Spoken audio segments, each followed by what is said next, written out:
تو پانی پینا ہے۔ اب غار میں تو کچھ بھی نہیں تھا، نہ کھانا تھا، نہ پینا تھا، نہ پانی تھا۔ تو حضور نے فرمایا جاؤ غار کے منہ پہ جاؤ، اوپر وہاں پانی پی کے آؤ۔ حضرت ابوبکر صدیق غار کے منہ کے اوپر گئے، وہاں سے پانی پی کے جب واپس آئے، اب حضرت ابوبکر صدیق نے یہ نہیں پوچھا کہ وہاں پانی کون دے گا مجھے، وہاں پانی کیسے آئے گا۔ تو جیسے ہی حضور نے فرمایا جاؤ وہاں سے پانی پی کے آؤ، حضرت ابوبکر گئے، پانی پی کے آ گئے۔ حضور نے پوچھا کہ ابوبکر پانی پی آئے ہو؟ تو حضرت ابوبکر صدیق نے کہا یا رسول اللہ پی آیا ہوں، بڑا مزیدار پانی تھا، برف سے زیادہ ٹھنڈا تھا،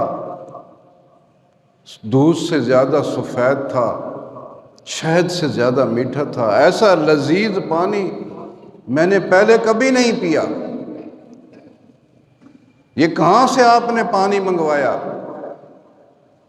تو حضور مسکرانے لگے۔ حضور نے فرمایا جب تجھے پیاس لگی تو اللہ تعالیٰ نے جن فرشتوں کی ڈیوٹیاں لگائی ہوئی ہیں، جو فرشتے جنت کی نہروں پر مامور ہیں، اللہ نے اس فرشتے کو حکم دیا کہ ایک نہر کا منہ رخ جو ہے غار ثور کی طرف موڑ دو، میرے محبوب نبی کا یار صدیق اکبر پیاسا بیٹھے۔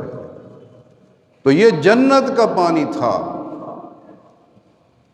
حضور